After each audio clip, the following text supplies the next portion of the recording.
Guys, a lot of people think that the financial collapse or crash is something that's going to be announced, like a revolution that's going to be televised.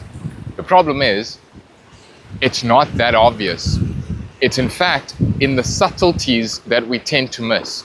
It's in the fact that your grocery prices are going up, but you think that it's normal because, well, you probably got like 0.5% salary increase at your job, but the cost of living has gone up, so you don't pay attention to that. You may have a decent job, that's fine. Your mental health may be declining slowly, but you're not paying attention to that too because, well, it's normal. These are occurrences that are meant to be happening, right? We are nowhere near the beginning of this financial collapse. In fact, we're more towards the middle and in some cases towards the end, depending on how you look at it. Regardless, we're way past the starting point. Let's break down what a collapse actually looks like. So again, it's not rioting, it's not buildings burning down the way it was in 1929 or all the other times that crashes occurred. In fact, a collapse is something as simple as an empty fridge. The regular buying your milk and bread at the store becomes a less frequent or less occurring thing, simply because bread has gone up in price, milk has gone up in price.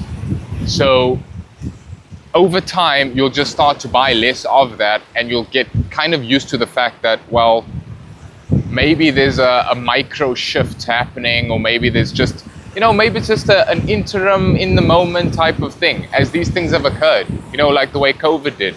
People thought, well, maybe it's just going to blow over. Maybe we just need to give it some time. The experts know what they're talking about. Regardless, a collapse is it's not a riot. It's not a fight. It's not something the way the movies or the way your favorite politicians or your favorite news channel made it seem. It's just not going to be that loud. It's something that's going to be quiet.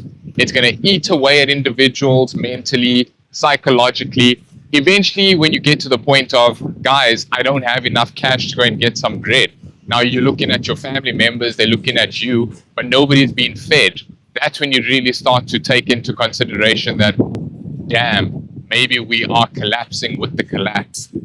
But it doesn't take away from all of your options. It's just more what you do with what you have and how well are you able to strategically plan ahead, plan forward, have alternative measures, stop being dependent on the system, the government, or a job. In 2024, right, US consumer credit hit $17.3 trillion. That's a lot of money. That means a lot of families in the USA are going to go and ask for money just to live, to go and eat, some of them for dumb stuff like going on holidays. Now, it's not that important for you to go and do a credit to go on holiday, yet a lot of people have done so. In fact, my parents did it once or twice back in my early days when I was still a kid.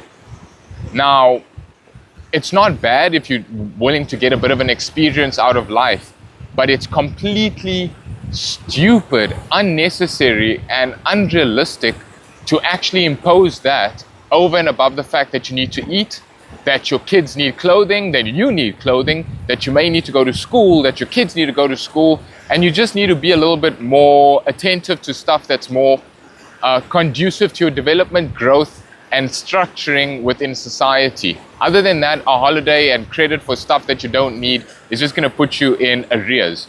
So food prices in the USA, they are up over 20% in 3 years. I think globally this is happening. I come from South Africa. I haven't been there in the last 5 years, but I know for a fact that food prices have been going up. Sure, it's not as bad as maybe a lot of other places, particularly in Europe. Europe prices have gone up. A lot of people have this understanding that Europe is the richest place on earth. It's not. People are actually struggling more than a lot of third world countries, but because that whole topic is taboo, I just won't touch on it right now. Maybe I'll save it for another video.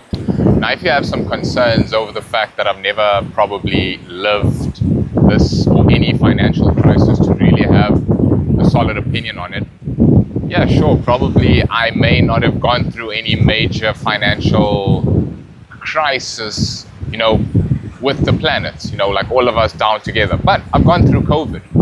I've lost 3 jobs during COVID. I was unable to get work throughout that time. So I guess I had personal financial struggle at that time, which a lot of people be like, well, we all went through that, right? You know, everyone's always like selective sympathy or oppression Olympics type vibes. You know, who is the biggest loser of them all so that we can feel sorry for you? I don't need anyone to feel sorry for me, right? It's just the way reality's cookie crumbled for me. And I'm good with it. I'm actually happy that I went through a lot of those things. It's awesome to go through adversity. I think adversity maketh man out of adversity, obviously. But yeah, like in general, low pay is going to take place all over the world. They're going to start paying less, so they're going to start finding ways to start cutting your pay so that you don't have to, you know, be a liability to a lot of these companies. Look, it wasn't just me that kind of went through this problem. The system is a problematic experience for a lot of people. So I can't really just say that it's a personal thing that I had to go through that really just affected me. But it put me in positions. It put me in positions that I had to make a lot of difficult decisions and do things that, you know, may be unfavorable to the current global system that may be, or legal system that may be. But I can say that transparently right now because it is what it is. People had to go over and above to do things that are unfavorable or immoral to some cases just to have an upper hand against the financial struggle and instability that they may have had to experience. Guys, let's also debunk this for a quick second. The harder you work, the more pay you'll receive. No. The harder you work, the more of a slave you are. Nobody pays or rewards hard work. They pay and reward outcomes. And I think that this hasn't been spoken about enough. This has not been told to us in high school or university. Stop working hard.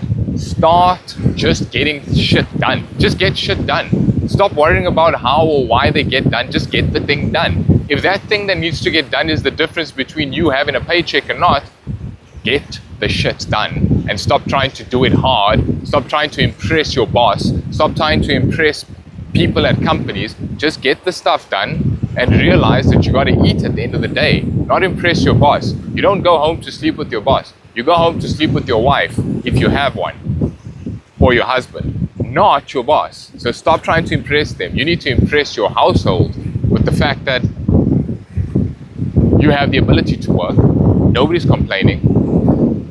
You're happy. Your family is happy. You know, not trying to prove high hours. You know, guys, I'm working 20 hours today. Oh, yeah. Nobody cares, fam. Nobody cares. Stop doing that. Stop abusing yourself and start taking, you know, some responsibility for the fact that you need to be in good health, mental health for yourself and your family. Basically, so to beat this whole situation, what you have to do is leave a comment. If this resonated with you, if this hit home, if you're in the same situation, struggling, you know, you've just lost your job, you're in a bit of a financial tough spot, if you are somebody trying to do something about something, if you're not too sure what to do, then leave a comment, subscribe, like the video. Let's build a conversation so we can help each other out. So you don't have to be sitting here watching this, either complaining or not knowing what to do. Hopefully we can help each other out in the comments. There's few people just like you that are there. I've been in a position like that, so I'll definitely be able to give a couple of tips and pointers. But yeah, if you'd like more of this, more tips, more pointers, more facts, more figures, then definitely stay around longer. I'd like to have this great conversation with you guys and see how we can grow. Thanks for watching.